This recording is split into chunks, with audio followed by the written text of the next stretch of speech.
Hey, welcome back everyone. Rob here from Ramp Studio Comics. So in today's video, I want to do a little rendering example with you. So forgive all those mouths there. I've been working on different stamps, so I might as well show you these real quick, and I'll link all this stuff in the description box below because it helps me continue doing what I'm doing. But I've been creating a bunch of stamps, putting them on my Etsy store and Gumroad. So yeah, check those out if you don't mind. But for this particular exercise and what we're going to be doing with rendering, I just need a solid brush like so. I'm actually going to turn the stabilization and streamline down. Sorry, you can't see those perfectly on the screen because for just rendering and drawing, I like to showcase the screen bigger and not show all the interface, so forgive that. But this one, I want to show you some rendering techniques that I've been practicing. And this is something that you should always come back and do. Like when you feel yourself like slipping on, getting your rendering style down, remember that just working on basic shapes is a good idea. But in this case, I actually want to work on like a tree. Trees are fun to render because you can really experiment and do whatever shape you want. Like you can really get into kind of this, waviness and just, you can throw in angles and organic shapes. Just they can be lots of fun and a lot of freedom in there. So really experiment, play around. Practice bringing branches in front of the main trunk, something like that. Practice leaning the tree over. I really love that effect even when you see it in nature, not just the drawing, but when you see trees that are like leaned over and they might be, kind of hovering over, or they look like they're hovering over a pond or something. You see that cool reflection. You see the cool, the growth that you get from, different weeds and plants. And so anyways, there's just lots of variation you can do in here, right? So they're great for rendering, loosening up, and really exploring some variety in your work. And hopefully this is something that even a beginner can follow along with. 'Cause I notice those are the videos you guys tend to really like on the channel. So forgive me if sometimes I get too advanced. I don't mean to. I try to show stuff that's a nice range on the channel, but. So what I like to do is at this stage, notice that I threw that basic shape in there and I was not very concerned with it. And you can keep going and going. Again, practice these organic sweeping lines of different thicknesses, breaking it off, try some with angles, mix it up. Just do whatever you feel like doing. Don't think too much about it, especially at this stage. You got to remember that when you're going for energy and gesture and flow, don't overthink it. Just kind of throw some lines and let those shapes kind of develop through the process. Okay, so try that out. I'm thinking some little bit of grass foliage type stuff down here. We'll see. What's neat too is you can even do like overlapping vines. And again, I'm not trying to get too complex with this, but just remember that as you start to render this, you want to think about the forms, in this way. Okay, so like a cylindrical kind of way, right? And then also you want to be working up the tree form this way. But what I like to do with the bark is think about it almost like hair. Now, that's going to sound funny at first, but what I mean is like a flow and a sense of kind of ribbon-like wrapping. Now, I'm not going to leave it that way, but it's a good way to kind of think about it and start it, because if not, it's very easy. Let's say I started down at the base here, and I was like, well, I'm going to do these bits of bark like this. It's very easy to get caught up in this and just keep doing this over and over. And I'm not saying you can't get a bad look. It's just going to be different, but you don't want it to be too repetitive. And at least I don't. Okay, maybe you do. I don't know. So let's start with the kind of wrapping that you get under the branch here. So usually it'll look spherical, but again, organic. You got to bounce it in and out. You don't want it to be too even. Just remember, if things are too even like this, they look mechanical, right? So I guess that didn't look mechanical because it was like this bending spherical kind of thing. But the more you can break away from that and bounce the shapes around, give it a bit of bumpiness, if you will, the more it's going to look organic and nature made. So let's take this. I'm going to draw a few of these lines. Again, I'm kind of thinking like, forms wrapping around the tree so that they don't just align, from the base to the top. I want them to wrap around a little bit. Okay, and remember, draw light, use some broken up lines. A lot of times broken up lines will help you to figure this stuff out because you're not committing too early on. So it's kind of this nice relaxed way of testing out the ideas. There's a lot of times I will draw this stuff in. I'm thinking more about the direction and flow that I want to achieve and not at all really about the details at this point. So it's almost like I'm just establishing a direction and a flow. And I might come back with a erase and break these up a little bit. So just kind of take an eraser, chop them up a little bit more. I don't really need to at this point because I was kind of going into this thinking about broken up lines, but keep that in mind that sometimes it's good to go back early on and erase some things out just to segment those lines so that you can kind of let your imagination work a little bit more, I think. So same thing here. I want to flow this around. Probably shouldn't have it go right to the direction of that branch. It looks a little bit like a tangent. But again, kind of spin those around. Break up those lines. Be random. Be, organic and almost haphazard with the way that I'm making these lines.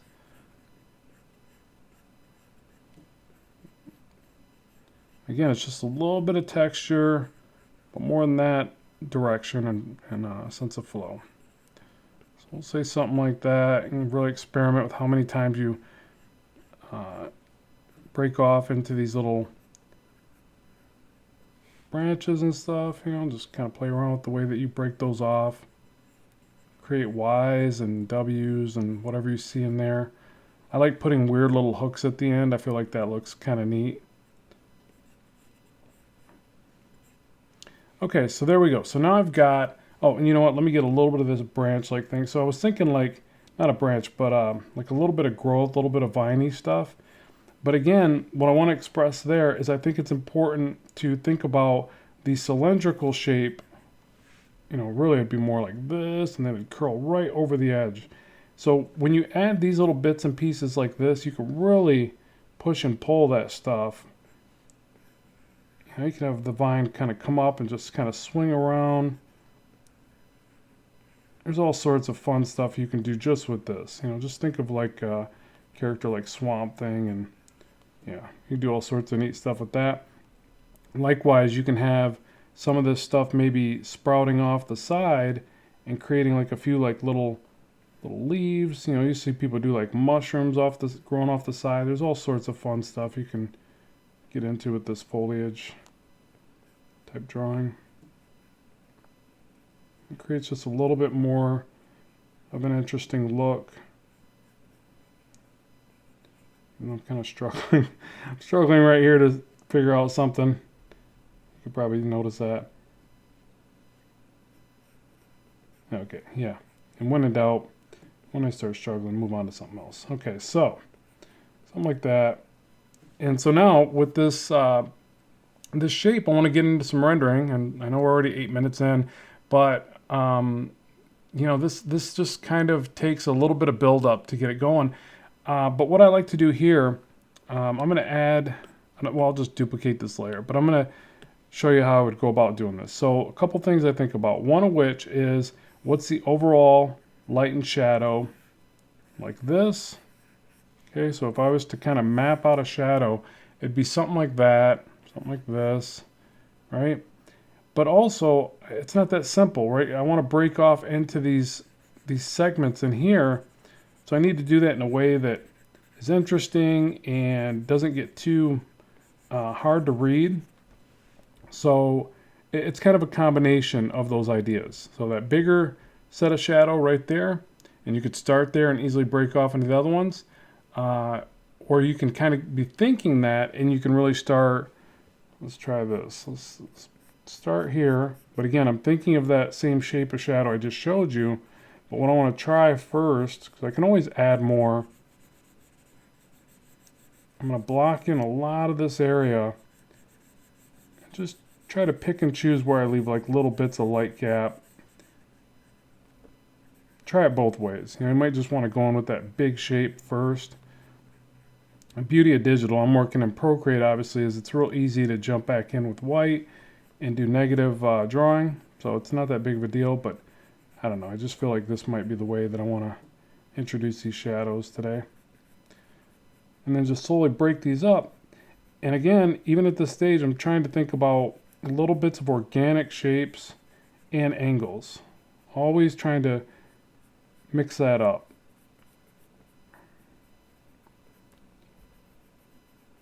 And you say, well, it's a tree, wouldn't it be more, just organic bends? But I don't know. Whenever I get up close and I look at bark, you'll see some pretty extreme angles, parts of it. So it's a mix. And then you get your own style to consider. Maybe you just want to make your tree the way you see it. All right, just do whatever you want, but. All right, so let's say start here. We can always add more. We can always take it away. You never backed into a corner with this stuff. So now as we get up into this branch area, I need to make these segments smaller. So we got to have that variation of size as well, because that's another thing that can flatten it out and make it look boring. Is if, say we just lock onto this area right here, and we just continue that on through the whole thing, well, it's going to look a little less interesting than it potentially could. It'll also lose a little bit of its scale. We want to keep a bit of scale in mind by even in our texture and our rendering. So let's say something like this. Probably block out this area because it's going to be under that other branch, so we could really make the argument that that's going to be in shadow. Again, try to pick and choose little areas here to detail and scale down by basically introducing smaller pockets of shadow. Something like that. Just kind of play around with it.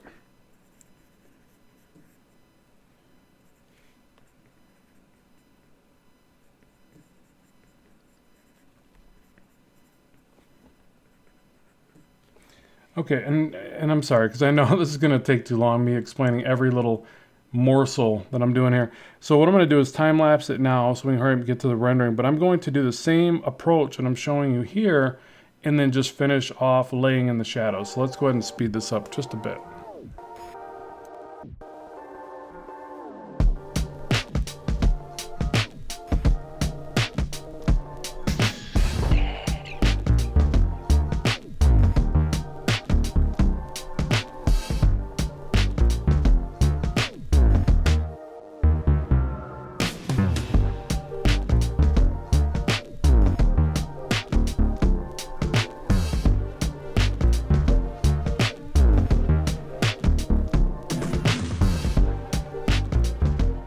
Okay, so now we got everything we need to start rendering. I mean, you see I left a lot of imperfections in there, but it's fine.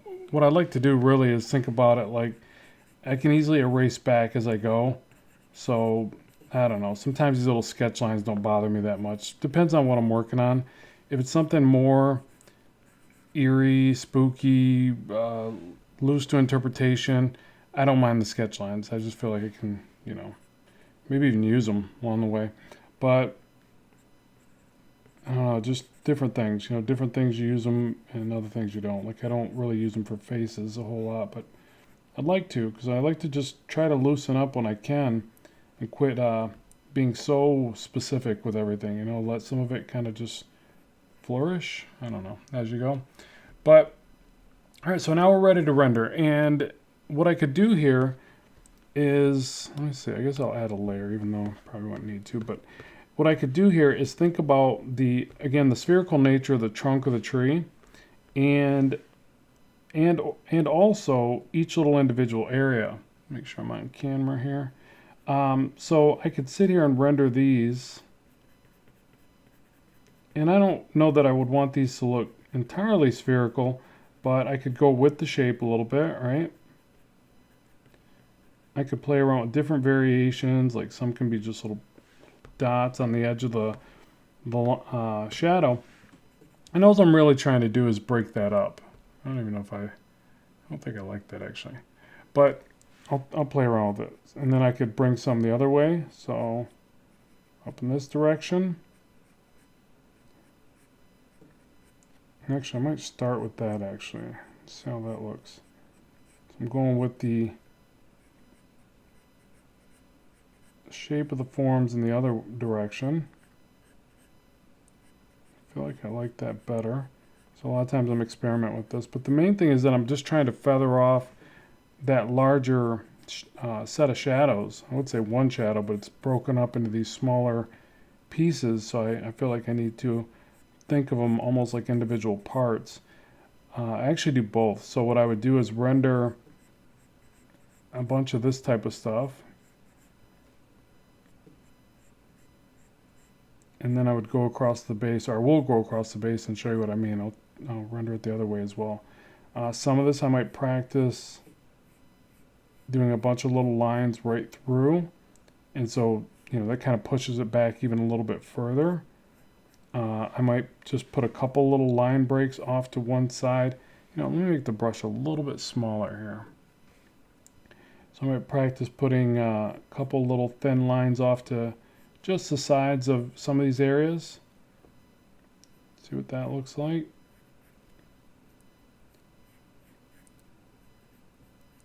I guess what I'm thinking here is I don't want to be too awfully repetitive. Like, okay, you can see right in this area, I've been pretty repetitive. And if I do that too much, I think it's going to kill the look of the organic nature of this tree. We got to remember all these segments, these pieces of bark or whatever, there's highs and lows and variation all throughout, right? So it's better, I think, and you know, this is probably just my opinion here, but I think it's better if I just play around with some variety. So maybe I put a heavier bit of shadow to the base there, but up here maybe just maybe one line, maybe two. But see, I'm not trying to connect them. I'm doing them individually on purpose. So as I get over here, same thing. I might throw a little bit of shadow to the base here, but see how it doesn't look like the other one that I just did. I'm still mixing it up a bit because I feel like these areas need a bit of variation, or they're just going to look like it's going to look like I got in a state of mind, a repetitive state of mind, and I went through the whole thing and just kind of zoned out. I don't know.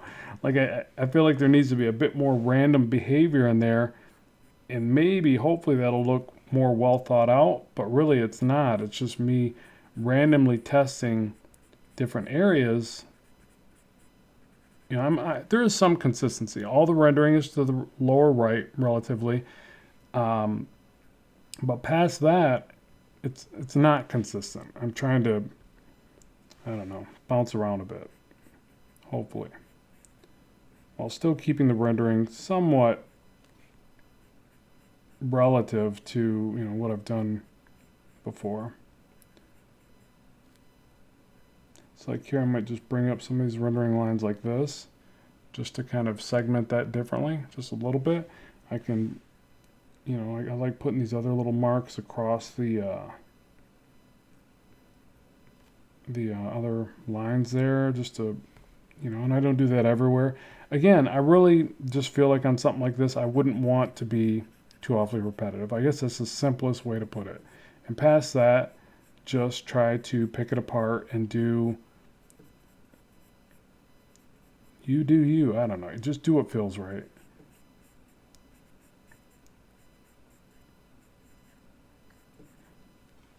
Sometimes I'll sample the canvas. I feel like it's quicker than going back to the eraser.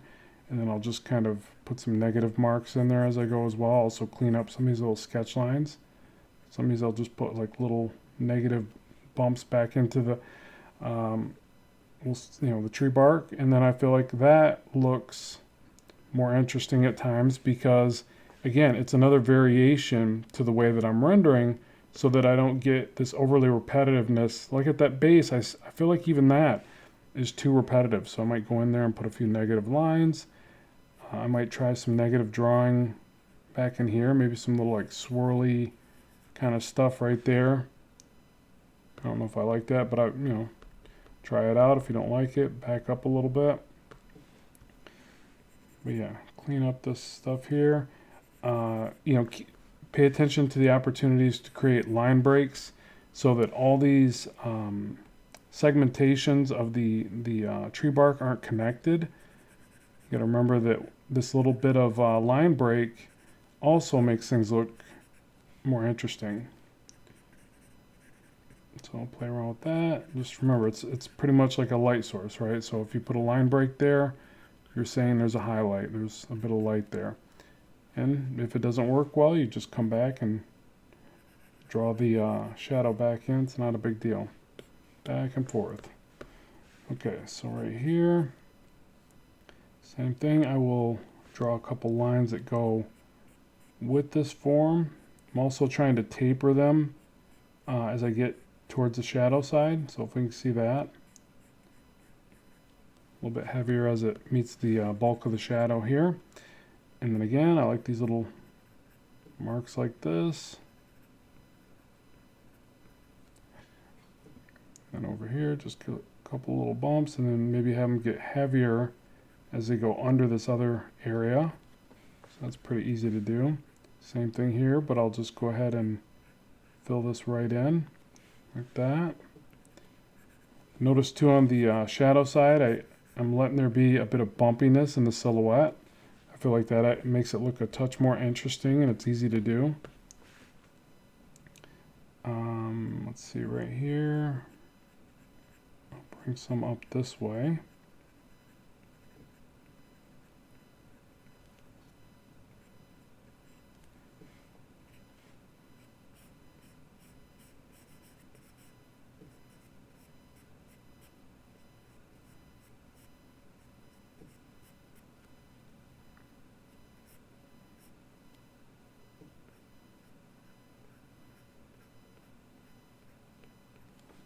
Okay, let's clean some of this up. Another tip is just be careful not to zoom in too far. Obviously, that's something that we got to always remind ourselves with digital art. It's tough because you want this stuff to be as clean as possible, but sometimes you clean it up too much and it just doesn't look natural, right? It looks more like it looks too digital. So sometimes you gotta. Usually the best advice is stay back for as long as possible. Try to view it from like for me, my screen is about, to me, that's full screen. And if I can do as much of the work from back there as possible, the better, because I'm able to take it all in visually as a piece, where when I do this, I'm not. Now I see all the imperfections there, obviously. So yeah, it's a bit of a balancing act there, I guess. Now the other thing is, we could add a lot of rendering going with the other direction to these pieces. Let me show you what I mean there. So we could start rendering this way as well. Especially if it's an up-close shot, you can get a lot of texture in there by going around these pieces of bark. And you could cut into these areas with a lot more detail as well. But I would save that for, again, close-up shots. But you'll see some styles and some textures where they kind of go like this. And you can make some really interesting, again, kind of use jagged lines, bounce it around a bit, maybe use a layer to introduce this. I'm being a little too repetitive, I think, so I got to be careful of that.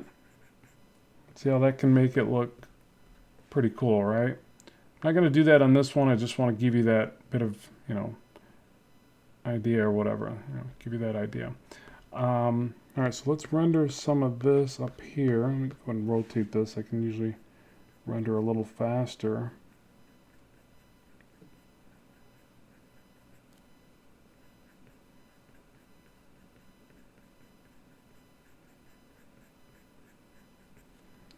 Again, play with areas where you can bring those lines closer together and or heavier, which gives you that appearance that they're closer together, because you're thickening up the lines. And see how it shadows that base really kind of nicely. Base of that branch. So again, as I get to the shadow side, Because, you know, all you want to remember is that when you're rendering, you're basically just trying to soften up that shadow. I believe I already said that. I probably say it over and over again. But that's all you're doing. That's why it's called feathering, because you're basically trying to segue from that harsh shadow and feather it out to something more, transition, a gradient, something softer on the eyes. And there's times you do want those very hard edge shadows, and there's times you don't. So you just have to experiment with it so that you can figure that out within your own style. You can also rotate these lines to go around the form. I mean, you can get kind of wild with them. There's no, I don't know. I try to tell people when they're doing this, there's no rules other than, does it look good when you're done? Are you happy with it? I mean, to me, that's what matters. There's times I do kind of like the scribble art. I don't share a lot of it. I should. I do it for practice, but I just scribble, and I really have no rhyme or reason other than just kind of expressing something on the page with a bunch of dots or scribbles and lines, and try to be very random. And I'll have to share one of those. I need to. They're not my proudest moments, but it's interesting. It's fun, and it's a great way to loosen up and kind of experiment. So I know this is getting long. Let me go ahead and time lapse this. I'll add some more rendering for you, and hopefully this gives you some ideas, and always would love to know what you think. So let's go ahead and kick this into time lapse.